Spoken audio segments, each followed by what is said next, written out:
Здравейте хора! Днес ще ви покажа как да си инсталирате мод на ETS2 Eurotrack 2. Първо влизате в Google. Пишете ETS 2 мод. И ето тук е сайт. Вижте колко модове има за коли, например. Скинове, други камиони и така.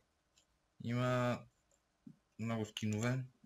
Не само скинове, има много неща. Truck Mods, Trailer Mods, интериор Mods, интериор Add-ons, Path Tuning Mods, All Traffic, Sound Mods, Truck Skin, Combo Skin Pack, Maps, Others. Ето, виждате ги. Сега да си харесам един и да го изтегля. Да ви покажа как се прави. Да кажем... Кой? Искам някакъв стар камион.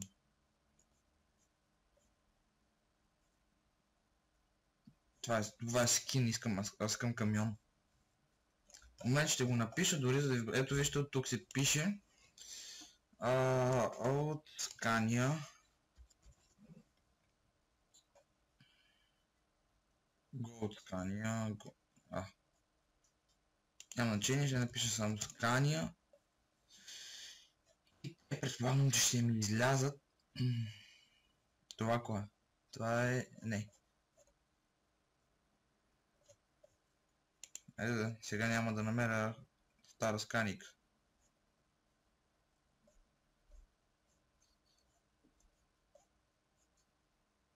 Ето, четвърта серия Scania. Тази ми харесва как изглежда. Цъкате на нея и отивате, ето вижте, дори има клипчета, къде може да си я купите. Как можете да я направите преди да свалите самия мод, да видите дали искате да го свалите, дали ще ви хареса мода. И тук може да си го направите както искате. Сега ще ви покажа къде се намира тази Scania. Правим, че трябва да е в Scania, да, ето, за Scania-та. Ето вижте как изглежда. Да видим отвътре. Отвътре готино. Така. Второто клипче. Да покажа. Тук мисля, че ще кара. Ето тук има коментари. За да си го свалите мода. Ето тук на Download 15. Какво е това? Is add-on. You need the Scania RGM. Не. Само това сваляте. Мисля. Сега ще видим, защото тук има два. Тук има две модчета. Това пише, че трябва Scania RGL мода за това. 62 мегабайта, която е. Download. Сега да се свалим. Аз по това време ще разгледам някакви модчета други. И да видим part. Не.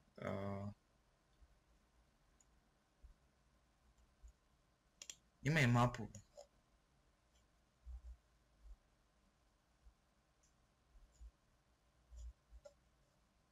Така, е готово, зато свали се.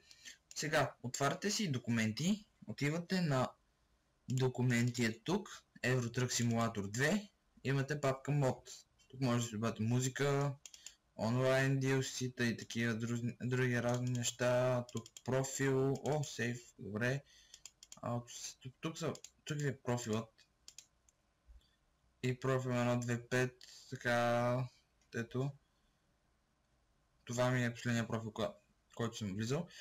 Отидете на мод, сега да се върнем. Аз имам M5, BMW M5 мод и трейлър мини. Този трейлър мини ще го изтрия. Сега отидете в браузъра ви и искате върху това да го разархивирате. Копирате ето това и го местите ето тук. Сега чакате да се разархивира. Така, през това време пак ще ви показвам модчета. Румъния мап.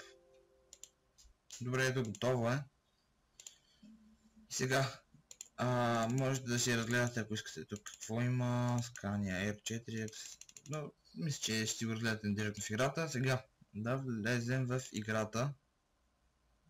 И така, модчето ви е готово. Сега ще се прехвърлим към играта. И така, върнахме се в играта. Ето, тук ви е профила. Имате менеджер на модове. Ето, тук са и всичките модове. И сега аз ще махна този, защото го изтрих. И добавяте ето тези неща. И давате потвърди и промените. Влизате си в профила. Тук ще ви изпиша, ако сте махнали някои модове, давате заради и продължи.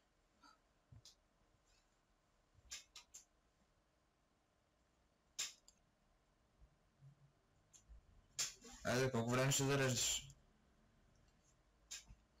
Така.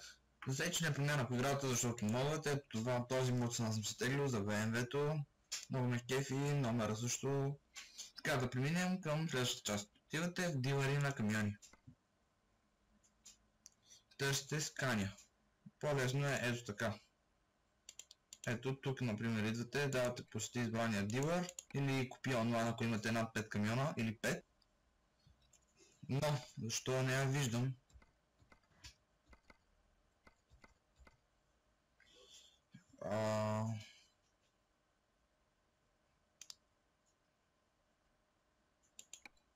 Може би модът не работи.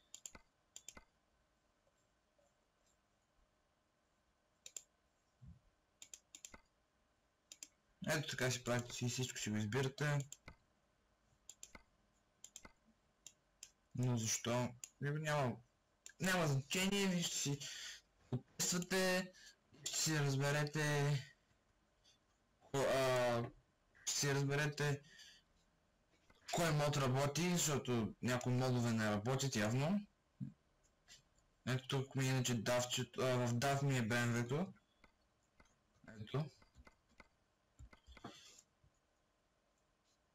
Мога да си го направя както искам. Ето тук си е направено даже с 160 коня. Има 170 коня в мотор.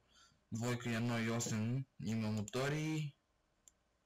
Ексклюзивно може да си го направите, но мен не ме кефи с дървото и това си го ставям на стандартното.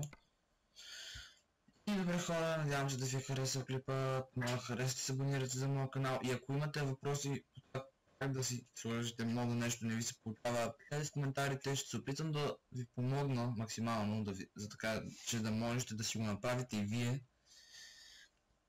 И така, харесате клипът, оставете по един коментар и до скоро.